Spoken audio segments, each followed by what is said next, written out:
Let's talk about the Owl House. You know, I was excited for the future. It did suck this episode leaked. That's awful. You know, this isn't the first time I've been through something like that. I did get a few spoilers, nothing major. And by the way, full spoilers right now. I should just say that. Full spoilers ahead. Right? Like that's not going to change. So yeah, full spoilers ahead. Like I didn't get spoiled that what loses familiar is. Right? That didn't get spoiled for me. But some other things did. Nothing major though. So loses familiar, it's a snake shifter named Stringbean. That's adorable.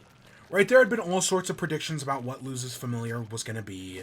My original prediction, I think, was a bat, because there are several, like, right before it hatches, per se. Right before it emerges from the orb. They like spout out, oh, is it going to be a bat? Is it going to be a scorpion? Is it going to be a cat? Is it going to be a snake? Is it going to be a dragon? Right, they spout out all those things. My prediction, right, my original prediction was a bat. Then, the more I started thinking about it, especially after For the Future, or, not For the Future, thanks to them, my thought was, oh, it's going to be like an Ampher there. Right, one of those, like, snake dragons that doesn't have legs, but only has wings. I think that's called an Ampher there. I don't think it's a Lindworm. Do Lindworm? It might be a Lindworm. I don't know. Whatever the dragon is, that's basically just a snake with wings. That was my prediction. And yeah, it's kind of that. Like, it is a snake. And it does, but right, it's a shapeshifter, so it can grow wings, but it doesn't have wings naturally. It honestly, you want to know what it honestly reminds me of? If you've ever played Wind Waker. If you've ever played The Legend of Zelda: The Wind Waker. Puppet Ganon has a snake form. That's what it reminds me of. And it only reminds me of that because at the end of its tail, it has like this little, like, I guess teal? Basically the color of ink we're using right now, right? It's got like an orb like this color. And and Puppet Ganon in the Wind Waker has like an orb on the end of its tail. That's what it reminds. So, and it's also black. So yeah, that's what it reminds me of. If I had to make any comparison, it would be that. I think it's a good episode. I do not think it's as good as Thanks to Them, but it is still a very good episode. We're back in the demon world. We learn that the Collector has turned tons of people into puppets and is playing make-believe, right? All the characters people hate all get, like, punished in this one, right? Odalia is working for the Collector and is just kind of, right, doing all his, like, chores and whatnot. The Plant Lady, the head of the Plant Coven, is, right, she's being forced to play Ida. She hates playing Ida, and she gets turned into a puppet. Right, there's a few other characters like that who get their Kikimora, kind of. Which, I'll be honest, I did not see the Kikimora. Right, I was like, who are these new characters? When Basha shows up with these, like, 2 henchmen, I was like, who are these people? Right, like, this is kind of random to just randomly introduce these people. Kikimora didn't even cross my mind.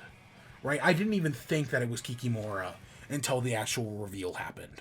Then it was like, okay, that makes a lot more sense. Okay. But yeah, we find out Basha, they go to Hexside, and we find out Basha is running New Hexside. And she's, right, her and her 2 henchmen that are Kikimora and the robot are just ruining things, right? They're basically trying to form a new dictatorship.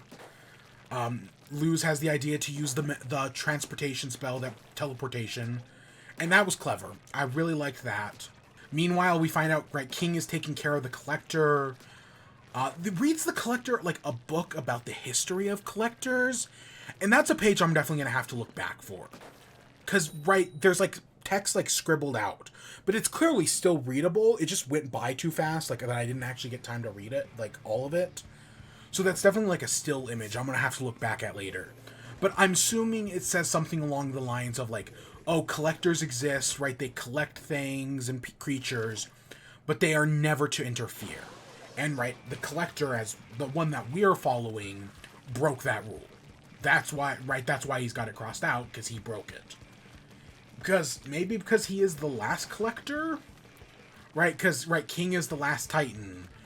And it, right, like, there were things that, like, because previously we saw the Collector and the Owl Beast, and we had seen, right, the Collector started this cult to kill all the Titans, to get all the Titan Trappers.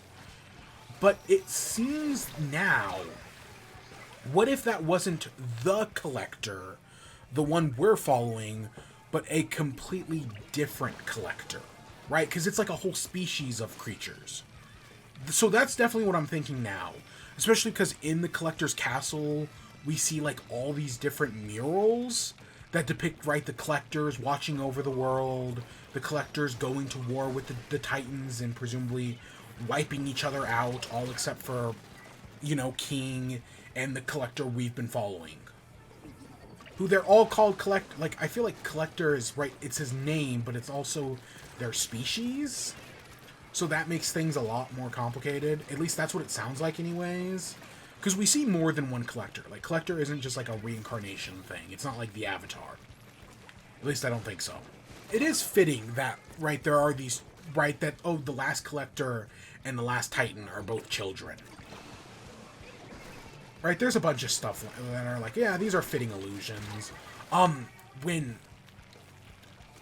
Bellows is, like, trying to find himself a new body, and he keeps seeing Caleb's ghost with a dagger over his head.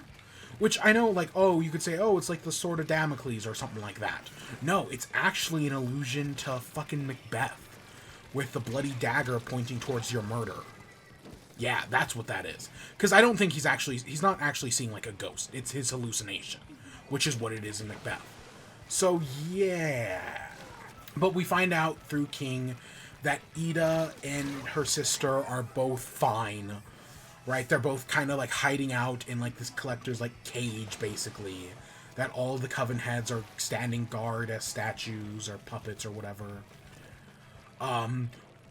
They find Hootie, and, they take Hootie back to Lilith, who is able to get him to speak, which definitely does make me think that, oh, the Collector's magic can be undone with love. Right, that's definitely where I'm thinking this is going. That the Collector's magic can be undone with love. That's why, right, Lilith was able to cry and undo the Collector, right, undo the spell over Hootie, or at least allow him to talk for a second. There's something there. That's going to be a solution in the next episode. At the school, they all get thrown in the detention pit, and I like that the mom's like, there's a detention pit? But I like that Camilla also contributes, right? While they're fighting Kikimora and the robot, she uses the ice glyph. She messes it up, but it still works. And then she throws a bat at Kikimora, knocking her out. At least for knocking her back, anyways, for a second. That was good. I like that, right? She's not just dead weight. She actually is doing something, at least for that brief moment. But yeah, basically the party gets split up into three. There's Gus, Hunter, and Willow.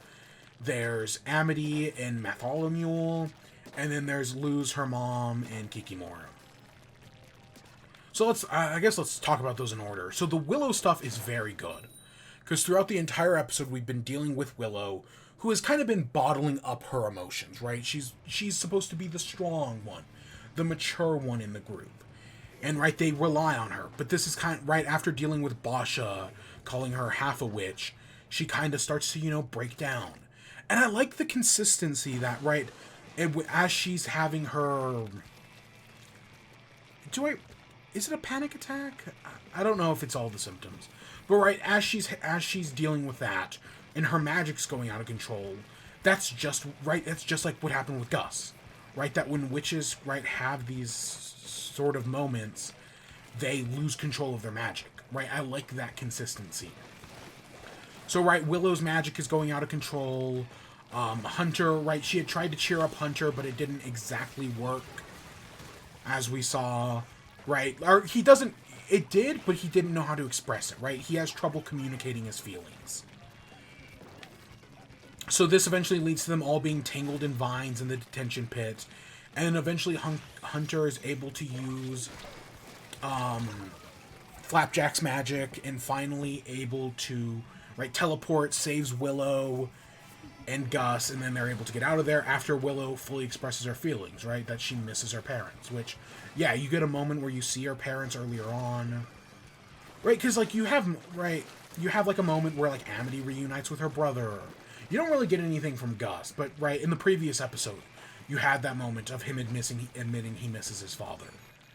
And so, right, having this moment of, because I also feel like Gus was the first one to cry in the Season 2 finale, right, when they're trapped in the other world. But yeah, Willow hasn't, so this is her moment to cry, you know? And it's well done. And then afterwards, her and Hunter, yes, I am one of those people who ships Hunter and Willow. And I feel like the show is definitely, yeah, we're doing that. Right? And, you know, whatever, you know, they can do whatever they want. I've been through shipping wars before. I've lost shipping wars before. I can't give as much of a shit anymore. I'm not as young as I used to be. Completely unrelated, I love that we find out that Bartholomew's, his last name is Tholomew, right? His first name is Ma.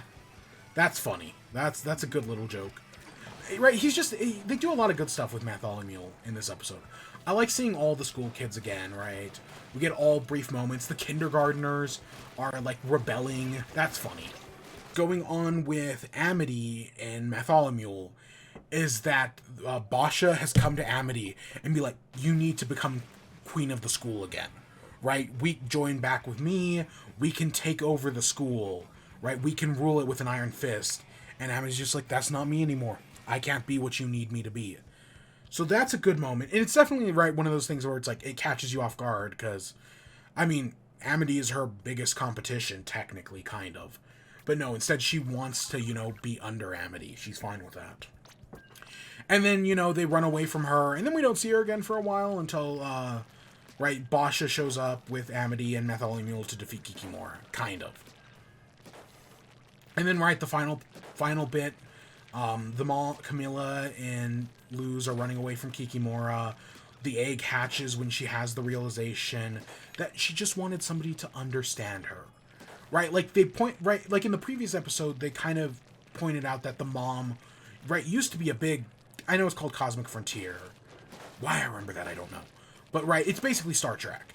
And she just didn't want her daughter to be picked on in the same way she was. But it's this moment with the mom admitting, like, yeah, I know what it's like to be bullied, and I just didn't want the same thing to happen to you, but I should have never denied you from being who you are. And at that moment, right, somebody understands her. I love that it's her mom. That's fantastic. Out of everybody, right, that's a great moment. And then her talisman hatches. It doesn't officially, it starts off as like an orb that shoots like magic. It shoots like dark magic out of it. At least that's what it looks like. Again, the animation in the show is always good. You don't have any like insanely high quality moments this season, admittedly, or this episode.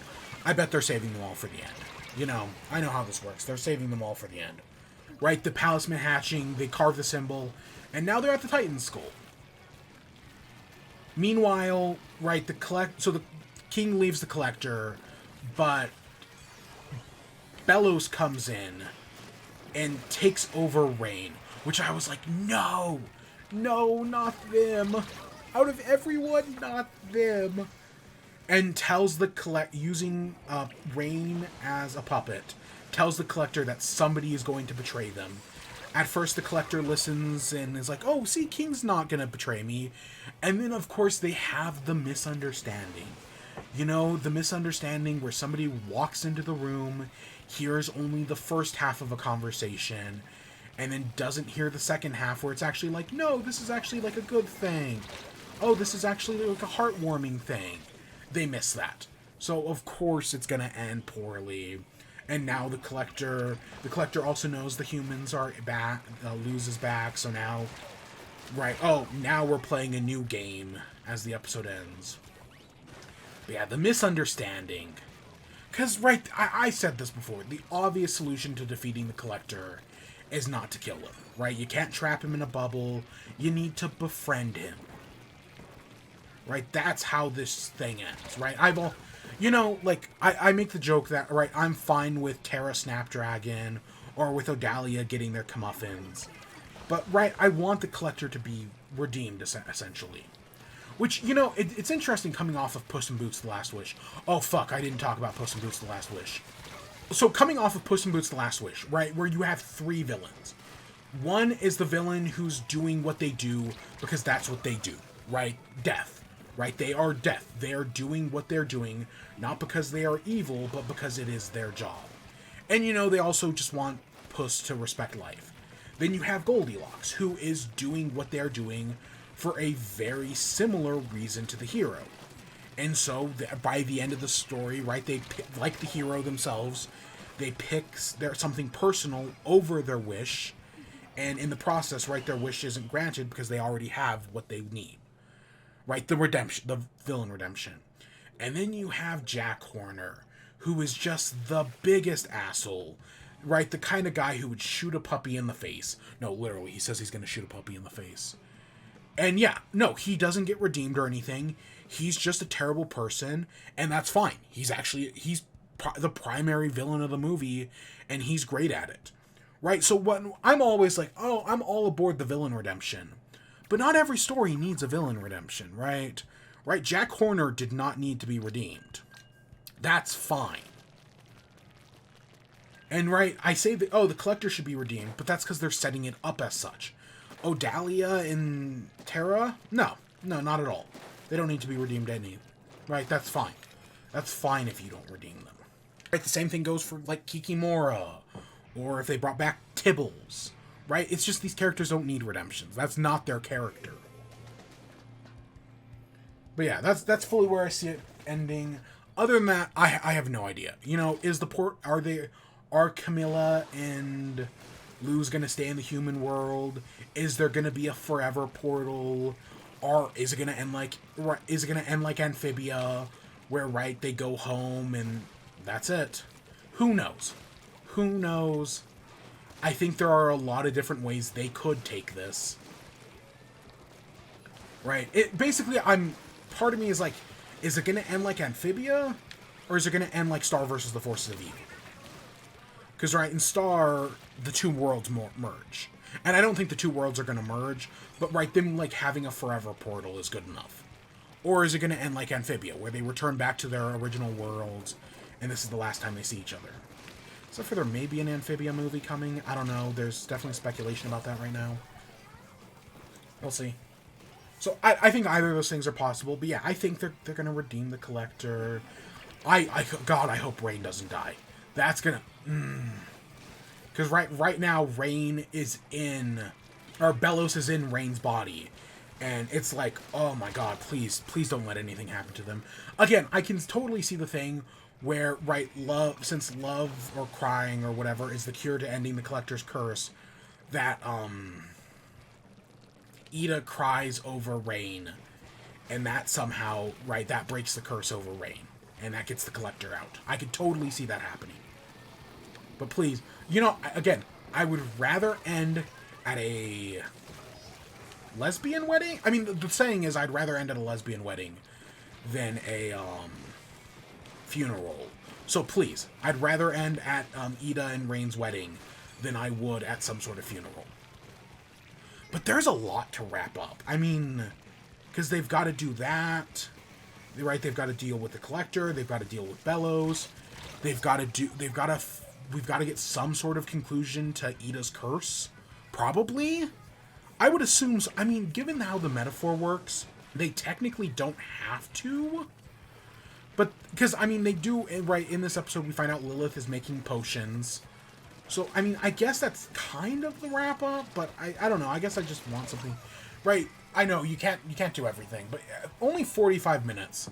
They've got a lot. There's a lot to do. And I hope they can pull it all together. So far, they haven't let me down. Again, I know I said, it might be one of the best shows, depending on how they stick the landing. But so far, they're sticking the landing. Yes, did I enjoy thanks to them more? Yes. Doesn't mean I didn't enjoy this one.